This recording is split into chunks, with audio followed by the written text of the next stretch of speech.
ముందుకు రావాల్సిందిగా కోరడానికి. సో మొట్టమొదటి వ్యక్తి సోర్పోగు జ్యోతమ్మ.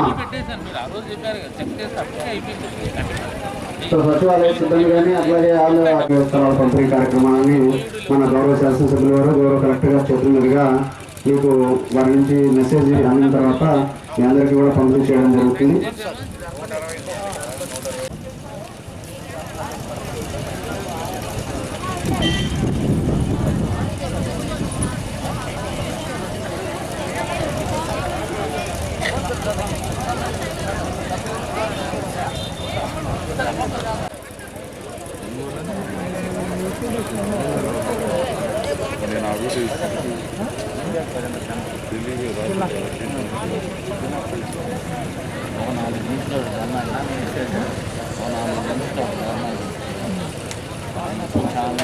ప్రతి వ్యక్తికి కూడా ఇంటి పట్టాతో పాటు ఇల్లు మంజూరు పత్రం కూడా ఇవ్వడం జరుగుతుందమ్మా. ఇంటి స్థలం ఇల్లు రెండు కూడా ఇవ్వడం జరుగుతుంది.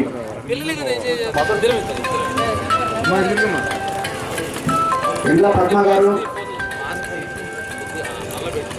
కోట లక్ష్మి గారు,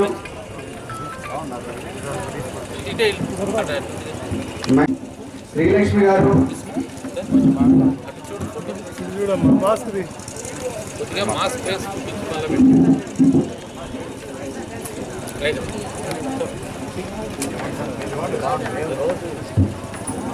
షేక్ చాంద్రీ గారు,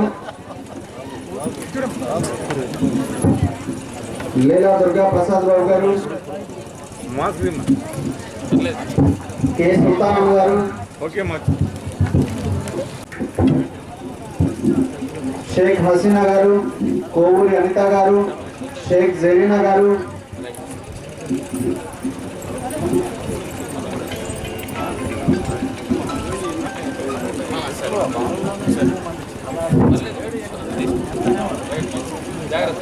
తల్లీరు రాజేశ్వరి గారు,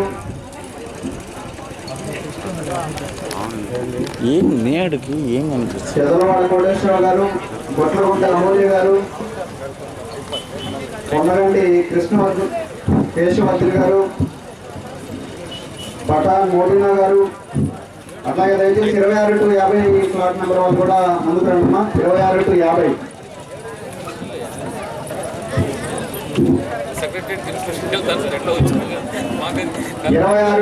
వాళ్ళు కూడా ముందుకు రావాలమ్మా.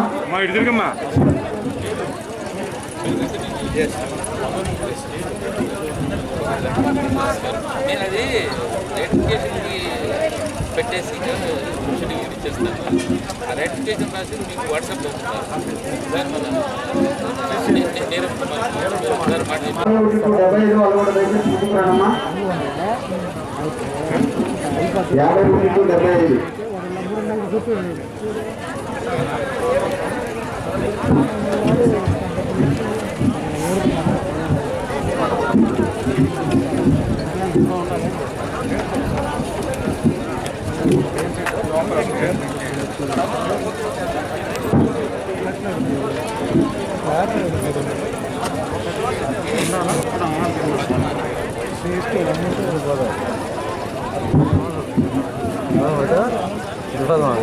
అదే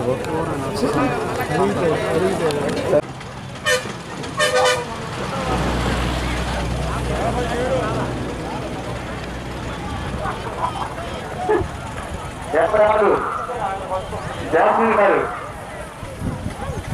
సార్ జాస్మిన్ గారు, జబీనుల్లా ఇది తిరగండి, ఇది తీసుకోండి. సాక్ష్యం ఉంటుంది సుశీల ఏలిక మాల్యాద్రి రైట్.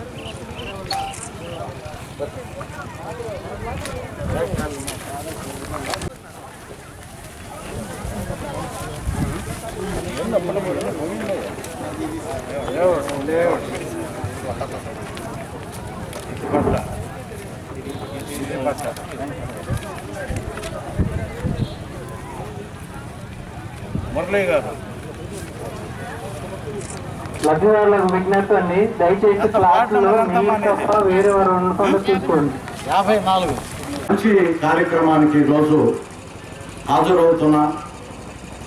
ఈ కార్యక్రమం అనేది రాష్ట్ర వ్యాప్తంగా భారీ ఎత్తున 31 లక్షల మంది మహిళలకి ఇళ్ల స్థలాల పట్టాల పంపిణీ కార్యక్రమంతో పాటు 15 లక్షల మందికి తొలి విడతగా గృహ నిర్మాణ కార్యక్రమాన్ని కూడా రాష్ట్ర ముఖ్యమంత్రి వర్యులు ఈ కార్యక్రమానికి శ్రీకారం చుట్టారు.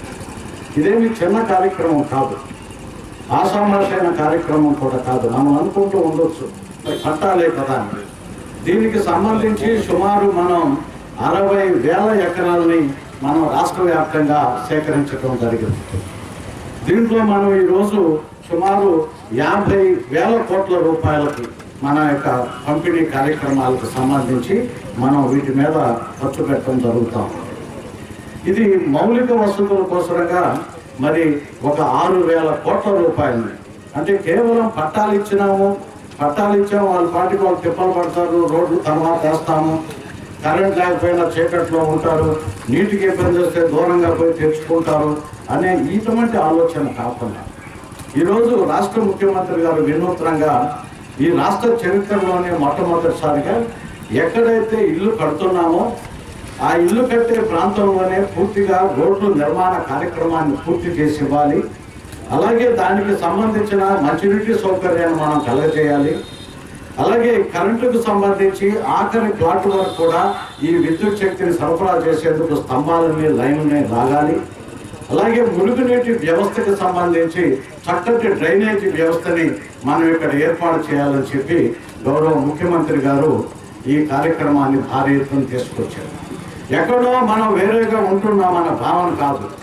ముఖ్యమంత్రి గారి ఆలోచన మనమున్న ప్రాంతమే ఒక ఊరుగా ఉండాలి. ఇది ఒక పెద్ద కందుకూరు టౌన్లోనే ఒక అంతర్భాగమైన ఒక టౌన్లోని ఒక భాగంగా ఎదగాలి. ఇది మిగతా ప్రాంతాలతోటి అభివృద్ధి చెందిన మిగతా టౌన్లోని ప్రాంతాలతో సమానంగా ఇక్కడ అభివృద్ధి జరగాలి. దీంట్లో ఎలాంటి లోపాలు కూడా తలెత్తడానికి ఆస్కారం లేదు అని చెప్పి ఇది గౌరవ ముఖ్యమంత్రి గారు ఇచ్చిన ఆదేశాలు. తదనుగుణంగానే వీటన్నిటికీ సంబంధించిన వివిధ ప్రభుత్వ శాఖల వారు ఎస్టిమేషన్ కూడా తయారు చేశారు. గృహ నిర్మాణం పూర్తయ్యే లోపల ఏదైతే ఈ అంతర్గత సౌకర్యాలని రాష్ట్ర ప్రభుత్వం గౌరవ ముఖ్యమంత్రి గారు ప్రకటించారో వాటన్నిటినీ కూడా ఇల్లు పూర్తయి ఇళ్లలో చేరే నాటికి ఆ సౌకర్యాలన్నింటినీ కూడా ఆ కుటుంబాలకి అందరూ చేయాలి. ఖచ్చితంగా ఆ రకమైన మార్గదర్శకాలను కూడా విడుదల చేయడం జరిగింది. ఇది చాలా మంది భావించుకుంటూ ఉండొచ్చు, గతంలో కూడా ఇట్లా చెప్పారు, ఎక్కడ ఇచ్చారు ఎక్కడ చేశారు అనేది. అవన్నీ కూడా ఎన్నికల నాటి వాగ్దానాల కింద ఎన్నికలు వచ్చే సమయంలో ముందస్తుగా ఇచ్చే కార్యక్రమాలు. ఇదట కాదు.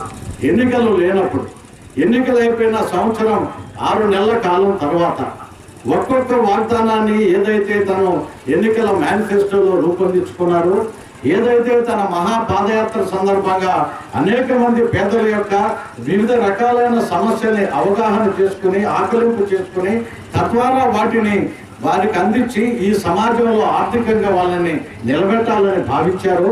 వాటన్నిటిని కూడా ఇప్పుడు మన ముందుకి ఒక్కొక్క కార్యక్రమం కింద తీసుకువస్తూ దాంట్లోనే భాగం కింద ఈరోజు ఇళ్ల స్థలాలతో పాటు ఇళ్ల నిర్మాణ కార్యక్రమాన్ని కూడా ఇవ్వటం జరుగుతూ ఉన్నాం. చాలా మంది అడుగుతూ ఉంటారు, ఏమండి కందుకూరు టౌన్కి ఆనుకొని ఆ దగ్గరగా మాకు తీసివ్వచ్చు కదా అని అడుగుతున్నారు. ఇక్కడ మనం వాస్తవాలను గమనించుకోవాలని మీకు మనవి చేస్తూ ఉన్నాం. ఎవరు కూడా దగ్గరగా ఉన్నాళ్ళు ఫలాలు ఇచ్చేదానికి సంసిద్ధంగా లేరు. ఒకరిద్దరు సంసిద్ధంగా ఉన్న అవసరం కదా, ఇది పేదవారి కోసం కొనకపోతారా అన్న ఆలోచనతోటి కొండెక్కిన ధరలతోటి మనకి వెసులుబాటు లేని కోరికలతోటి ఇది రకరకాలుగా ప్రయత్నాలు చేసినా లభ్యత అనేది కష్టసాధ్యంగా ఉంది. అంతేకాని ప్రభుత్వం ఎవరైనా మార్కెట్ ధరలకు ప్రకారం ప్రభుత్వం ఏ రేట్లకైతే కొనుగోలు చేస్తుందో ఇప్పుడు భూసేకరణలో భాగంగా దానికి అనుగుణంగా మనకు ఉన్న వాస్తవానికి దగ్గరగా అయితే మనం ప్రభుత్వం ఇచ్చేదానికి సంసిద్ధంగా ఉంది. అంతేకాని ప్రభుత్వానికి అవసరం కదా, జగన్మోహన్ రెడ్డి గారు మాట చెప్తే మాట తప్పడు కదా, ఖచ్చితంగా ఇళ్ల పట్టాలు ఇవ్వాల్సిందే కదా, అందుకని మనం 20 లక్షలు ఉన్న దాన్ని 50 లక్షలు కోట్ల రూపాయలు తీసుకుందాం, పేదవాడి అవసరాల మీద మనం ఆర్థికంగా బాగుపడదామని చెప్పి కొంతమంది చేసిన ఆలోచనల ఫలితమే ఈరోజు మనం పట్టణానికి కొద్దిగా ఎడంగా ఉన్న అన్ని సౌకర్యాలు ఈ ప్రాంతంలో ఉండాలని, మెయిన్ రోడ్లకి దగ్గరగా ఈ ప్రాంతం మనం అభివృద్ధి చేసుకోవాలని, ఇది ఆ ప్రాంతమే ఒక పెద్ద కాలనీ లాగా భవిష్యత్తులో రూపొందించబడాలని, ఇక్కడ లేని సౌకర్యం అంటూ ఏమీ ఉండకూడదు. ఇక్కడ ఒక అంగన్వాడీ స్కూల్ కానీ, లేకపోతే ఒక ఎలిమెంటరీ స్కూల్ కానీ, ఇలాంటి సామాజిక మౌలిక వసతులు ఏమైతే ఉన్నాయో వాటిని కూడా ఇక్కడ ఏర్పాటు చేసి ఇచ్చేదానికి ఇంకా కొన్ని ప్లాట్లని ఖాళీగా పెట్టామన్న ఈ సందర్భంగా మీకు తెలియజేస్తా ఉన్నాం. ఏదో కిక్కించినట్టుగా కాదు, ఆహ్లాదకరంగా ఉండాలి వాతావరణం, ఆరోగ్యపరంగా అక్కడ నివసించే వారికి ఇబ్బందులు తలెత్తకూడదని ఈ పచ్చదనాన్ని పెంచే కార్యక్రమంలో ఈరోజు రాష్ట్ర వ్యాప్తంగా ప్రతి కాలనీ లేఅవుట్లో కూడా మనం ఈ మొక్కలు నాటే కార్యక్రమం, వాటిని సరిగా పెంచే కార్యక్రమాన్ని కూడా మీరు ఇల్లు కట్టే నాటికి అవి కూడా ఎదుగుదల, ఇల్లు ఎలా మెట్టు మెట్టుకి మనం రాయిని పేర్చుకుంటూ పోతామో ఈ చెట్లు ఎదుగుదల కూడా ఆ రకంగా ఉండేటట్లుగా కూడా సంబంధిత శాఖలకి గౌరవ ముఖ్యమంత్రి గారు ఆదేశాలు జారీ చేయడం కూడా జరిగింది. ఇది ఒక చక్కటి వాతావరణం ఉన్న ప్రదేశం, చక్కటి వాతావరణం. ప్రతి కాలనీ ప్రాంతాన్ని కూడా భవిష్యత్తులో రవాణా సౌకర్యాలు ఉండేటట్లుగా ఆ కాలనీ నుంచి ప్రధాన కోడల వరకు పోయేందుకు ఆ రకమైన కార్యక్రమం.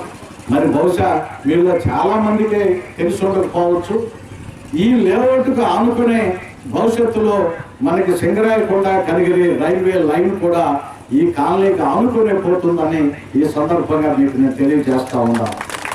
ఇన్ని రకాలుగా అధికారులు ఆలోచించి అన్ని కోణాల్లో కూడా భవిష్యత్తులో ఈ ప్రాంతం అభివృద్ధి చెందుతుందా లేదా అని దీన్ని విశ్లేషించుకొని ఈరోజు మనకి ప్రాంతంలో ఏర్పాటు చేయడం జరిగింది. అందరికీ ఒకే చోట ఇచ్చేదానికి మనకి సాధ్యపడక పట్టణానికి చుట్టుపక్కల 3-4 చోట్ల ఈ స్థలాల సేకరణ కార్యక్రమాన్ని మనం పూర్తి చేసి ఈరోజు వాటన్నిటినీ కూడా వైభవంగా అర్హులైన పేదవారికి ఇస్తూ కార్యక్రమాన్ని తీసుకుపోతున్నాం. దీంట్లో కొంతమందికి 1-2 అనుమానాలు ఉన్నాయి. ఇల్లు లేని నిరుపేదలం మేము ఇక్కడ కూడా ఉన్న దోపగుంట ఏరియాలో కూడా ఉన్నాం కదా, మాకు మా దోపగుంట వాళ్ళకి మాకు దగ్గరలోనే మాకు ఈ ప్రాంతంలో ఇస్తే మాకు సౌకర్యంగా ఉంటుంది కదా, మా వాళ్ళకి పోయి దివారిపాలెంలో ఇచ్చారు, అలాగే కొండకందుకూరు ఏరియాలు ఇచ్చారు, మహదేవపురం ఏరియాలు ఇచ్చారు, మాకు ఎవరికి వాళ్ళకి దగ్గరగా ఇస్తే బాగుంటుంది. ఇది మన ఆలోచన. కానీ జగన్మోహన్ రెడ్డి గారి ఆలోచన కులాల పేరుతోటి మతాల పేరుతోటి కాలనీలు ఉండకూడదు. ఇది హరిజన కాలనీనో లేకపోతే మాలపల్లెనో, ఇది మాదిరిపల్లెనో, ఇది బీసీలు ఉండేదనో, లేకపోతే ఇది వృత్తివాక కళాకారులు ఉండేదనో ఇలాంటివి ఉండకూడదు. ఈ సమాజంలో ఆ రకమైన భేదభావం ఇక మీదట కొనసాగటానికి లేదు అని చెప్పి ఇప్పటికే రాష్ట్ర వ్యాప్తంగా అన్ని జిల్లాల అధికారులు కూడా ఆదేశాలు జారీ చేయడం జరిగింది. దీంట్లో భాగంగానే ఇప్పుడు వాటన్నిటికీ మంచి పేర్లు పెట్టుకోమని, స్ఫూర్తినిచ్చే పేర్లు కానీ, స్ఫూర్తిదాయకమైన పేర్లు కానీ మిమ్మల్ని పెట్టుకోమని చెప్పి కూడా కోరటం జరుగుతుంది. అంతేగాని దోబగుంట వాళ్ళు దోబగుంట దగ్గరలో ఉంటాం, దివారిపాలెం దగ్గరలో ఉండాలి దివారిపాలెం దగ్గరలో ఉంటాం కాదు. అన్ని వర్గాల సమ్మేళనంతో మనం ఎప్పుడైతే సహజీవనం చేయగలుగుతామో అప్పుడే ఈ కులాలు మతాల యొక్క అంతరాలు తగ్గిపోతాయి. ఆ రకమైన సమాజాన్ని, ఈ సమాజ శ్రేయస్సుని మనం కోరుకోవాలని చెప్పి మన ముఖ్యమంత్రి గౌరవ జగన్మోహన్ రెడ్డి గారు చెప్పిన మాటని మనం అందరం కూడా గుర్తుపెట్టుకోవాలి. మనం అడగవలసిన మాట ఒక్కటే, మా కాలనీకి పట్టణ నడిబొడ్డులో ఉన్న ప్రాంతంలో ఏ రకమైన సౌకర్యాలు ఉన్నాయో ఆ రకమైన సౌకర్యాలను మాకెక్కడ రోడ్లు కానివ్వండి, ఈ అంతర్గత సౌకర్యాలు మాకు ఎక్కడా కూడా దూరంగా ఉన్నామనే భావన కాకుండా మేము కూడా ఒక పట్టణ ప్రాంతంలో ఒక పట్టణ అంతర్భాగంగా మేము ఉన్నామనే భావన కలిగి వచ్చేటట్లుగా దీన్ని ఖచ్చితంగా తీర్చిదిద్దుతామని చెప్పి ఈ సందర్భంగా మీ అందరూ కూడా తెలియజేసుకుంటూ ఉన్నాం. ఇప్పుడున్నటువంటి ప్రభుత్వం యొక్క వైఖరి, లక్ష్యం, ధ్యేయం ఏంటంటే ప్రాసెస్ అనేది యథార్థంగా చూసుకోవాల్సినటువంటి పని, ఈ బాధ్యత. ముఖ్యమంత్రి గారు ఒకటే, అలానే డేట్న అలాగే కార్యక్రమాలకు సంబంధించి నేను ఆ బెనిఫిట్ ప్రజలకి చేరుస్తాను అని చెప్పి ఫిక్స్ చేస్తున్నారు. ఆ తర్వాత ఇంకా యంత్రాంగం కష్టాలు నష్టాలు ఏమైనా సరే కష్టపడి ఆనాటికి ఆ కార్యక్రమానికి సంబంధించినటువంటి బెనిఫిట్ ఏదైతే ఉందో అది మీకు 100% డబ్బు అయితే మీ అకౌంట్లో పెడుతున్నది, ఒక అసెట్ రూపంలో అయితే ఇట్లా చేతిలో పెడుతున్నాం. ఇది ఒక కొత్త పరిణామం అని చెప్పాలి పరిపాలనలో.